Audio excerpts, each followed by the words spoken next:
At first glance, my life with Mark seemed like a page ripped straight out of a glossy magazine. We were the perfect pair, the enviable couple.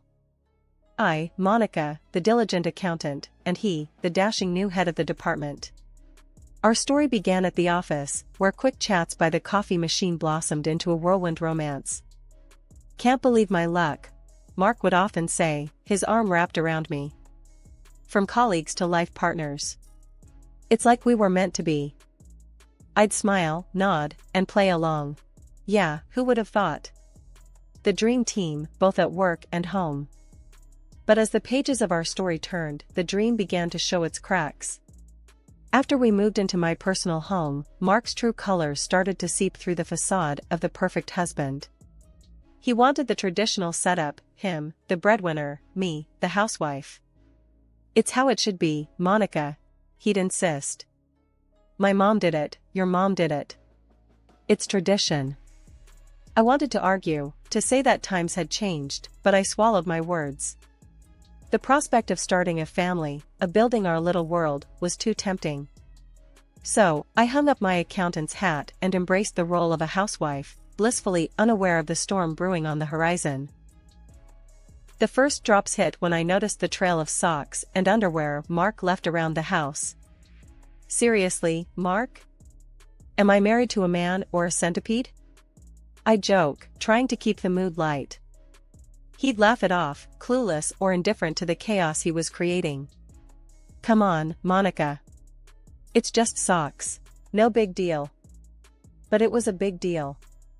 It was the dishes left by the TV, the pizza boxes on the armchair, the complete disregard for the sanctity of our home. I tried to talk to him, to make him see reason. "Mark, this isn't working. You need to clean up after yourself. This is our home, not a frat house." His reaction was always the same: anger, defensiveness, and a barrage of excuses. "I work all day, Monica. I don't have time for this. You're the housewife, remember? This is your job." Cooking, cleaning, trying to keep the peace, it was a never-ending cycle, a dance I performed to the tune of Mark's whims.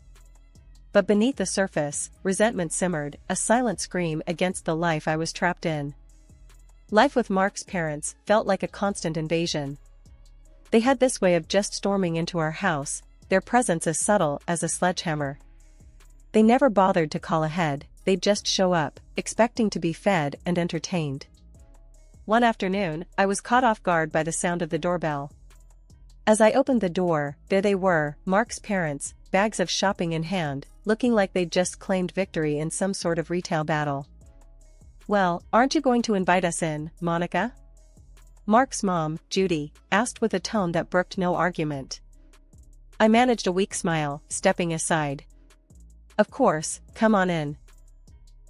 They made a beeline for the kitchen, settling themselves at the table as if it was the most natural thing in the world. "We thought we'd stop by. You know, save you the trouble of cooking for just you and Mark," Judy declared, unloading her shopping bags with a clatter. Stan, Mark's dad, chimed in, already eyeing the fridge. "Yeah, and we figured you'd appreciate the company." "What's for lunch then, Monica?" I felt a pang of irritation. My home, my sanctuary, had turned into a pit stop for their convenience. "I was just about to make some sandwiches," I said, trying to hide my frustration. Sandwiches turned into a full-blown meal as I found myself chopping, stirring, and frying, trying to meet their unspoken expectations. Mark wasn't any help. He'd just slump on the couch, his eyes glued to the TV, completely oblivious to the circus in the kitchen. Later, after they'd left, I tried to talk to Mark about it. "Your parents can't just drop by like this, Mark. It's exhausting. I can't even relax in my own home." He barely looked up from his phone. "Oh, come on, Monica. They're just being friendly. It's not a big deal." I could feel my patience wearing thin. "It is a big deal, Mark. I'm not here to wait on you and your parents hand and foot. I need some space, some respect." But my words seemed to bounce right off him. "They're family, Monica. That's just how family is. Besides, they think you enjoy it." I'd look in the mirror, the reflection staring back at me, a far cry from the woman who once walked the office halls in sharp suits and high heels. Now, it was all baggy sweaters and messy buns, my appearance a casualty of the endless demands of my home life. I missed those days, the click-clack of my heels, the sense of purpose each morning brought. Now, my days were a whirlwind of pots and pans, of cleaning up after uninvited guests who treated my home like a pit stop. As the days turned into months, life with Mark grew colder, the distance between us widening like a chasm. His behavior started changing, subtle shifts at first, then more pronounced. A new haircut that made him look years younger, suits that screamed of trying too hard, and a scent that wasn't his usual. It was like he was morphing into someone else, someone I didn't recognize. I tried to shake off the feeling, telling myself it was just a phase, a midlife crisis maybe. But the nagging suspicion in my mind refused to be silenced. It gnawed at me, kept me awake at night. "Mark, is there something you're not telling me?" I finally asked one evening, the words spilling out before I could stop them. We were sitting at the dinner table, an ocean of silence between us.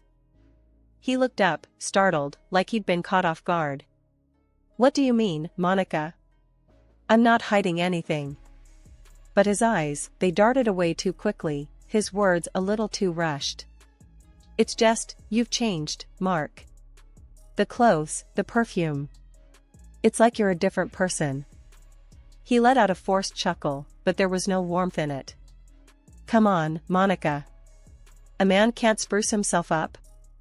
I'm just trying to keep things fresh, that's all." I wanted to believe him, I really did. But the doubts, once sown, refused to be uprooted. They grew, fed by his late nights at the office, the weekends he was suddenly too busy, the texts he'd quickly hide when I walked in. The truth, however brutal, couldn't be ignored any longer. So, when he stood up at one of those awkward dinners with his parents, his announcement hit me not like a surprise, but like a confirmation of what I'd already known deep down. "I'm filing for divorce, Monica," he declared, his voice steady, devoid of any emotion. "I've met someone else. Someone young, vibrant. She's everything you're not." The words cut through the room, leaving a trail of shock and disbelief. His parents looked from him to me, their expressions a mix of confusion and dismay. "Mark, what are you saying? This is your wife, for heaven's sake," his mom exclaimed, her voice a mix of anger and disbelief. "Yeah, son. You can't just throw away your marriage like this," his dad chimed in, his brow furrowed in concern. But Mark was relentless, his words a dagger twisting in my heart. "It's decided. I want a family, a son. And Monica, well, she's not up to it. She's let herself go. It's time for a fresh start." His mistress, he painted her like a trophy, a prize he'd won, while painting me, his wife of 5 years, as a worn-out shoe, discarded and forgotten. The divorce papers he slid across the table were just a formality, his signature a cold, impersonal stroke of ink. But as I took them, something inside me shifted. The pain, the betrayal, it sparked a fire, a determination to not let this be the end of my story. "Fine, Mark. I'm offering you a probation period," I said, my voice steady, my resolve firm. 3 months. If you succeed, I will give you a divorce without further ado." His smirk said it all. He thought he'd won, thought he'd broken me. But little did he know, he'd just awakened a sleeping tiger.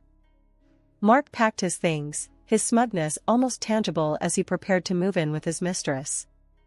I watched him, my expression unreadable. "Enjoy your probation period, Mark. Make sure she's worth it." His grin was all the confirmation I needed that he had no idea what was coming. The moment he left, I felt a weight lift off my shoulders. It was time for a fresh start, and not just for me. The moment I suggested the probation period, I knew it was a gamble. My friend, Lisa, thought I'd completely lost it. We sat in my kitchen, the room still echoing with the remnants of Mark's departure. "Monica, this is madness," Lisa exclaimed, her eyebrows knitted in concern. "You're just giving him a free pass to walk all over you." I took a slow sip of my coffee, feeling the warmth spread through me. No, Lisa. This isn't surrender. It's strategy. Mark thinks he's playing me, but he's actually walking right into my trap. Lisa looked skeptical, her arms crossed. And what about his parents? They treat your place like a drive-through. You going to let that slide too? A smirk tugged at the corner of my lips. Oh, they're part of the plan too. Just wait and see. Sure enough, the very next day, as if on cue, Mark's parents barged in, their uninvited presence as predictable as ever. This time, though, I was ready. I stood in the doorway, blocking their path with a newfound resolve. Monica, dear, move aside. We're famished.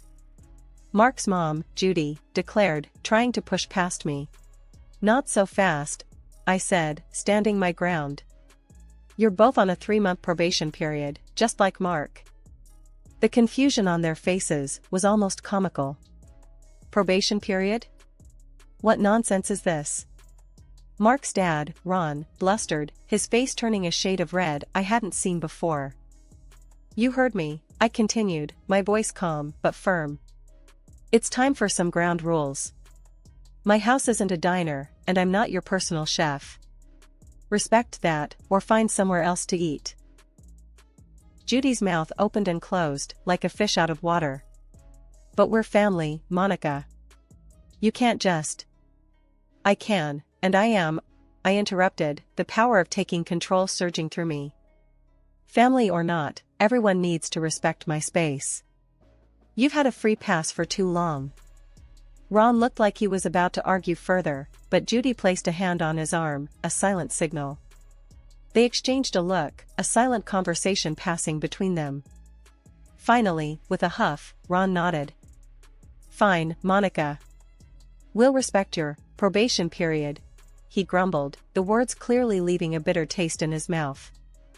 The silence in the house was deafening after Mark and his parents left. It was the first time in years I had the space to just breathe. I looked around, taking in the quiet, and something inside me clicked. This was my chance, my time to rediscover the Monica I'd buried under layers of compromise and sacrifice. I started with small steps. First, it was the clutter Mark had left behind. I gathered his things, boxing them up, each item a farewell to the life I'd known. This is for you, Monica, I whispered to myself. No looking back. Next, I tackled the mirror. The reflection staring back at me was a far cry from the vibrant woman I used to be. Time to change that, I said, my voice a mix of determination and excitement. I rummaged through my closet, pushing past the shapeless clothes I'd hidden behind. Deep down, I found the outfits I'd worn back in my accounting days, sharp, chic, a reminder of the confident woman I was. I dressed, the fabric feeling like armor, and for the first time in ages, I smiled at my reflection. The transformation didn't stop there. I hit the ground running, literally. Each morning, I laced up my sneakers and pounded the pavement, the rhythm of my steps a chant of empowerment. You're doing this, Monica. For you? I'd tell myself as the miles flew by. My diet changed too. No more quick fixes or catering to uninvited guests. I cooked for one, savoring each meal as a celebration of my newfound independence. The beauty salon became my sanctuary. I sat in the stylist's chair, the buzz of the scissors a melody of change. Just do it, I told the stylist. I'm ready for a new me. And so, my hair was cut, my style revamped. When I looked in the mirror, I didn't just see Monica, I saw strength, resilience, the beauty of a woman reborn. One evening, as I reveled in the quiet of my home, Lisa dropped by, unannounced, but always welcome. Her jaw dropped when she saw me. Monica, is that really you? She gasped, her eyes wide with amazement. I laughed, the sound rich and genuine. The one and only. What do you think? Lisa circled me, her expression one of pure awe. I think Mark won't know what hit him. You're stunning, Monica. Truly. The compliment warmed my heart, but I knew the transformation ran deeper than appearances. It's not for Mark, Lisa. It's for me. I'm rediscovering the Monica I lost, and you know what? She's pretty amazing. Lisa hugged me, her support as unwavering as ever. She always was, Monica. She always was. With my confidence restored and my spirit unbroken, I took the next step. I dusted off my resume, the document a testament to my skills and achievements. Interviews were lined up, each one an opportunity, a doorway to the future I was building for myself. 2 months after Mark's departure, my quiet routine was interrupted by a call that I had anticipated, yet it still held a tinge of surprise. Mark's name flashed on my phone screen, and I answered with a mix of curiosity and a well-concealed sense of triumph. Monica, I need your help. Mark's voice came through, tinged with a desperation I hadn't heard before. She's left me. Said she couldn't deal with my habits, the socks, the mess. I'm alone, Monica. I leaned against the kitchen counter, a sly smile playing on my lips. Really, Mark? That's unfortunate. But what exactly do you want from me now? His voice cracked slightly. I want to come back, Monica. I realize I made a mistake. Can we meet? Please? The words I had been waiting to say came out smoothly. All right, Mark. Let's have dinner this Saturday at our place. We'll talk then. I could hear the relief mixed with a note of triumph in his voice. Thank you, Monica. I'll be there. I knew you'd give us another chance. After the call, the wheels in my mind began to turn.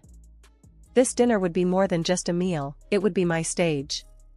I promptly called Mark's parents, extending the invitation for what I knew would be an unforgettable evening.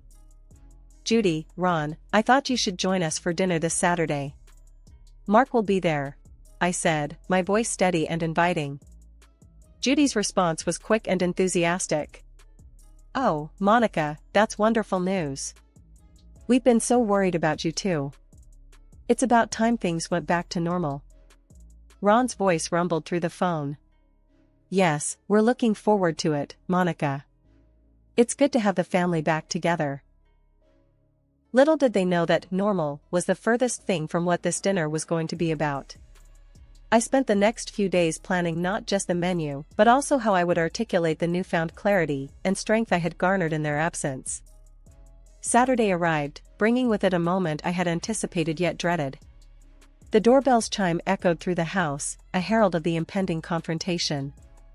I took a deep breath and opened the door. There stood Mark, suitcases in tow, a smirk painting his face.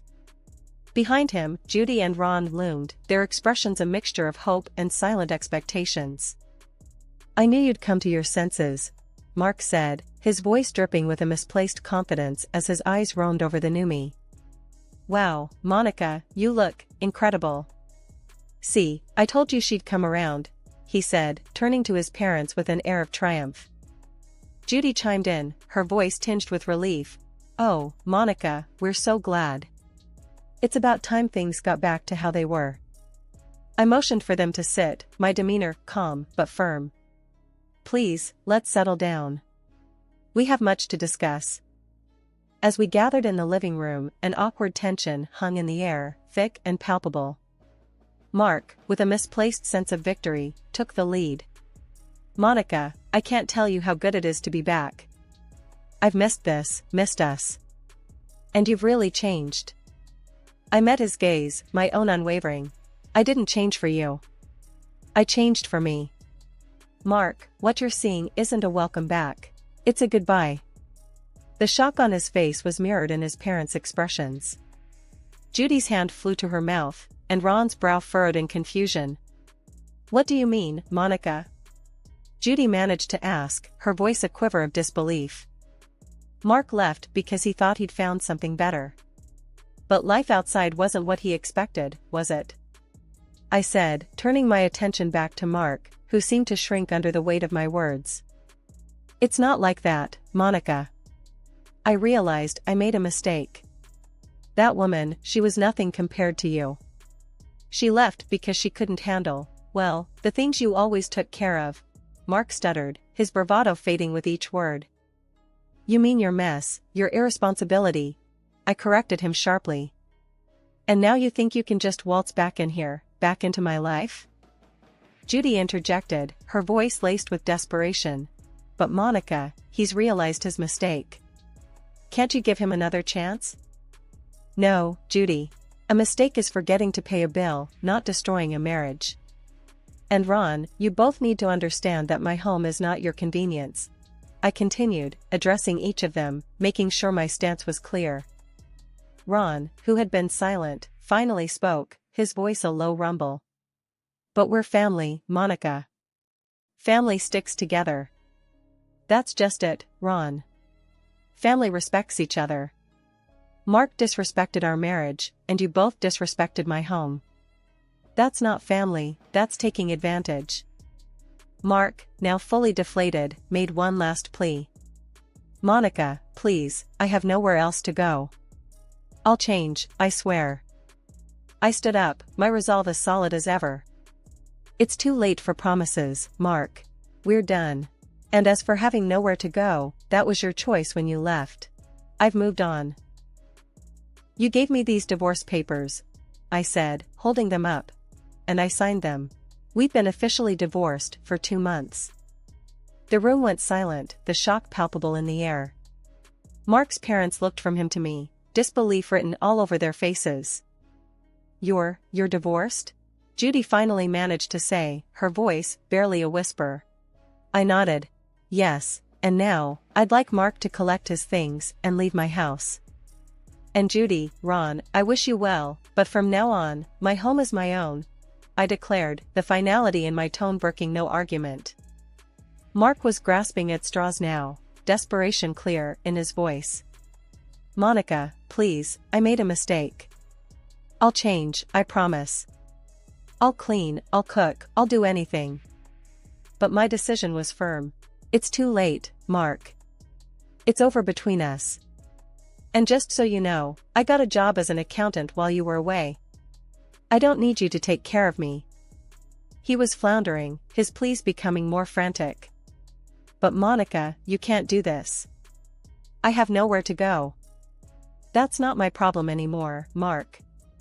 If you don't leave, I'll call the police, I said, my tone leaving no room for negotiation. At that point, Judy and Ron stood up, their faces a mix of disappointment and realization. They approached Mark, each taking one of his arms. Let's go, son. You've made your bed, now you have to lie in it, Ron said, his voice heavy with resignation. Before they left, Judy turned to me, her eyes softening. Monica, you're right. Our son was a fool to let a woman like you go. Life, after Mark and his parents' departure, settled into a rhythm that was all my own. I heard bits and pieces about Mark through the grapevine, friends who couldn't help but share the latest gossip. They said he was living with his parents again, struggling to find his footing in a world where he couldn't just rely on someone else to clean up his messes. Monica, you won't believe what I saw today, Lisa said one afternoon, her voice a mix of amusement and disbelief. Mark was at the grocery store, and let me tell you, he looked rough. Hair all over the place, clothes mismatched. It's like he's lost without you. I couldn't help but feel a twinge of vindication. Well, Lisa, that's what happens when you take everything for granted. Eventually, you have to face the consequences. The word was that Mark tried his hand at dating again, but no surprise, it didn't go too well. The same issues that drove me away were now driving away other potential partners. He's demanding, messy, just a lot to handle, a mutual friend shared. No one wants to put up with that. I nodded, a sense of closure enveloping me. Some lessons are learned the hard way, I said, not without a hint of satisfaction. As for me, life had taken a turn for the better, a stark contrast to the disheveled, pathetic figure Mark had become. I got a job as an accountant again, my mind sharp, my contributions valued. The office was a buzz of activity, a place where I thrived, surrounded by numbers and reports. And it wasn't just my career that had taken a turn for the better. My personal life was blossoming too. There was someone new, someone who was everything Mark wasn't. His name was Daniel, and he brought a sense of calm, a respect that I had longed for. As the days turned into weeks, and weeks into months, my life was a testament to resilience, a story of rising from the ashes. Mark, now just a distant memory, was a reminder of what I had overcome. I was Monica, no longer the shadow of someone else's demands or expectations.